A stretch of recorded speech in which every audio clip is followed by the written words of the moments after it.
Subscription के button को दबाइए और बेल आइकन पर क्लिक कीजिए ताकि आपको तमाम वीडियोस फौरन मिलती रहें और वीडियो पसंद आने की सूरत में इसे लाइक, शेयर और कमेंट करना मत भूलिए। Hello students, today we are going to study chapter 2 of class 8th geography book whose name is Land, Soil, Water, Natural Vegetation and Wildlife Resources। तो स्टूडेंट्स आज हम अपनी क्लास 8th की geography का बुक का सेकंड चैप्टर स्टडी करने वाले हैं जिसका नाम है land, soil, water, natural vegetation and wild life resources. ठीक है, तो लैंड, सॉइल, वाटर के बारे में तो हम स्टडी करेंगे। नेचुरल वेजिटेशन के बारे में भी करेंगे। नेचुरल वेजिटेशन क्या होता है? ऐसा वेजिटेशन जो अपने आप नेचुरली ग्रो करता हो। वाइल्ड लाइफ रिसोर्सेज के बारे में भी जानेंगे। ठीक है, तो ये स्टोरी दे रखी है आपको। सबसे पहले एक छोटा सा गांव है टैंजानिया, अफ्रीका में एक छोटा सा गांव है टैंजानिया। वहाँ एक मेम्बा नाम की एक लड़की रहती है। वह मॉर्निंग में जल्दी उठती है, वाटर लेके आती है। उसके बाद उसे बहुत दूर जाना पड़ता है और कुछ घंटों बाद लौटकर वो आती है। उसके बाद वो अपनी माँ की घर के कामों में हेल्प करती है। उसके बाद अपने भाई के साथ बकरियों को चराने में भी उसकी हेल्प करती है। और उसकी पूरी फैमिली एक चट्टान की जो ज़मीन है, रॉकी लैंड है, मतलब पथरीली जो ज़मीन है, वहाँ रहते हैं। वहाँ उसके पास एक स्मॉल हट बना के उसमें रहते हैं, एक छोटी सी झोंपड़ी में। और मेम्मा के फादर वेरीली ग्रो करते हैं, सम मेज उगाते हैं। ठीक है, और वो भी कठिन परिश्रम करने के बाद। और इतना ही उन सब की फैमिली के लिए, पूरी साल भर उनकी फैमिली के लिए सफिशिएंट नहीं हो पाता है, जबकि वो वेरीली वीट, ठीक है, और बीन्स, मेज उगाते हैं तब, और वो भी नहीं हो पाता इनफ। उसके बाद एक स्टोरी पीटर की भी रखी है कि Peter lives in the heart of the sheeps rearing region in the New Zealand. Peter New Zealand में एक जो सीप्स का जो रियरिंग होती है, सीप की जो ऊपर से जो स्किन निकाली जाती है, वूल निकाली जाती है, उस रीजन में पीटर नाम का एक व्यक्ति रहता है। जब वो स्कूल से लौटकर आता है तो वो अपने अंकल को सीप्स की केयर करते हुए देखता है, देखभाल करते हुए देखता है। और उनका जो सीप यार्ड है, जहाँ उनकी सीप्स रहती हैं, एक ग्रेसी, एक घास वाले इलाके पर बना हुआ है। ठीक है, और उसके पास में कुछ हिल्स हैं, पहाड़ियाँ हैं कुछ दूरी पर। तो और वहाँ जो उसकी सीप्स रियरिंग की जाती है वो कुछ टेक्नोलॉजी के साथ में की जाती है। और पीटर की फैमिली वेजिटेबल्स भी ग्रो करती है, वो भी ऑर्गेनिक फार्मिंग के साथ में। ठीक है, तो मेम्मा और पीटर की स्टोरी हम लोग देख ही चुके हैं। वो अलग अलग डिफरेंट पार्ट्स में रहते हैं वर्ल्ड के में और अलग अलग जीवन जीते हैं। तो वो किसके कारण है? ये सब उनकी वहाँ की लैंड, ज़मीन के कारण है, सॉइल के कारण है, वाटर, नेचुरल वेजिटेशन, एनिमल्स के द्वारा कारण है। ठीक है, और टेक्नोलॉजी के कारण भी है। तो आज हम इन्हीं रिसोर्सेज के बारे में इस चैप्टर में स्टडी करेंगे। सबसे फर्स्ट हम लोग रीड करेंगे लैंड के बारे में, लैंड रिसोर्स के बारे में। तो लैंड भी हमारा नेचुरल रिसोर्स में से एक मेन इम्पॉर्टेंट रिसोर्स है। और ये 30% जो टोटल एरिया है अर्थ सरफेस की, वो लैंड ही है।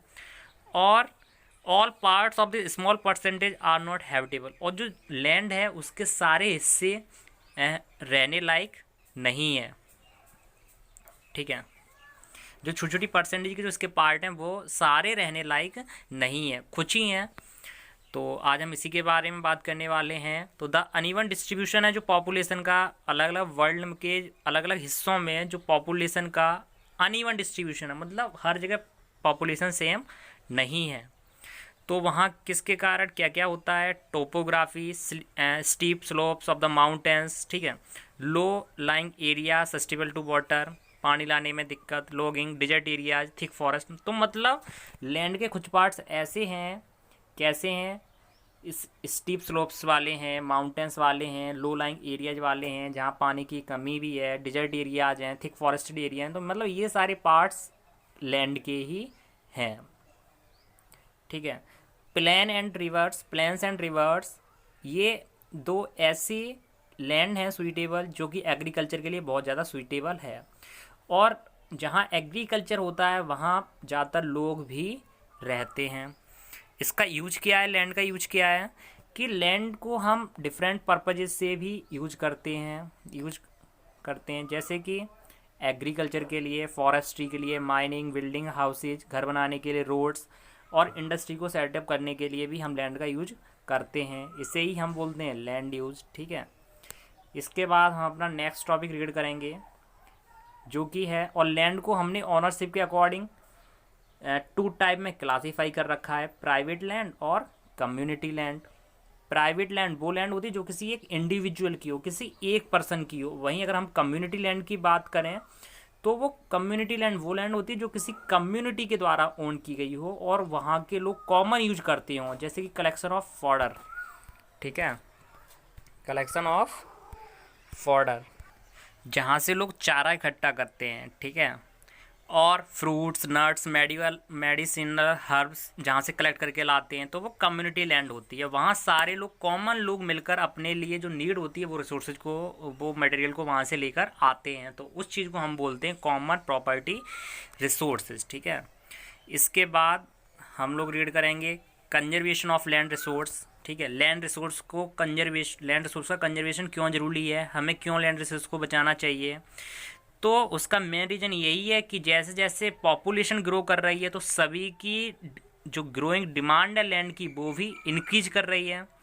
तो उस कारण से हम क्या कर रहे हैं कि फॉरेस्ट का डिफॉरेस्टेशन कर रहे हैं, वो भी लार्ज स्केल पे। मतलब हम फॉरेस्ट को नष्ट कर रहे हैं और वहाँ अपने लिए लैंड बना रहे हैं, क्योंकि हमारी जो पॉपुलेशन है वो कैसी हो रही है, इंक्रीज हो रही है। ठीक है, और ठीक है, तो उसके लिए हम क्या कर रहे हैं, अपने फॉरेस्ट का विनाश कर रहे हैं, वो भी लार्ज स्केल पे। ठीक है, उसका डिस्ट्रैक्शन कर रहे हैं। और एफोरेस्टेशन क्या होता है, एफोरेस्टेशन ये होता है कि लार्ज अमाउंट पर प्लांट्स को लगाना। ठीक है, तो ये सारी चीज़ें हमें एफोरेस्टेशन करना चाहिए। केमिकल पेस्टिसाइड्स और फर्टिलाइजर्स का यूज करना चाहिए, उसका ओवर यूज नहीं करना चाहिए। ठीक है, तो इस तरह से हम अपने लैंड रिसोर्स को बचा सकते हैं। इसके बाद जो हमारा टॉपिक है वो सॉइल है। सॉइल क्या होती है वो समझ लो आप लोग। जो पतली सी लेयर होती है ग्रेनी सब्सटेंस की, जो अर्थ के सरफेस को कवर रखती है, उसे हम सॉइल बोलते हैं। मतलब ऐसी पतली लेयर ग्रेनी सब्सटेंस की जो अर्थ के सरफेस को कवर रखती है, उसे हम क्या बोलते हैं, सॉइल। और ये लैंड से लिंक होती है। और जो लैंड फॉर्म्स होते हैं वो टाइप ऑफ द सॉइल को डिटरमाइन करते हैं। जैसे कि सॉइल आपकी कई टाइप की होती है, रेड सॉइल, ब्लैक सॉइल, ठीक है, एलुवियल सॉइल एक्सेट्रा।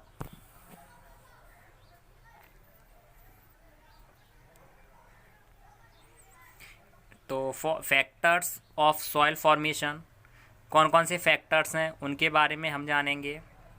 तो आप देख सकते हैं इसके ये फैक्टर्स दे रखे हैं, parent rock, relief, flora fauna and micro organism, climate, temperature. ये फिगर आपको याद रखना है। ये इसके फैक्टर्स हैं, 5 फैक्टर्स हैं जो कि सॉइल फॉर्मेशन में काफ़ी ज़्यादा अफेक्ट करते हैं सॉइल फॉर्मेशन को। ठीक है, तो ये फिगर आपको बनाना है।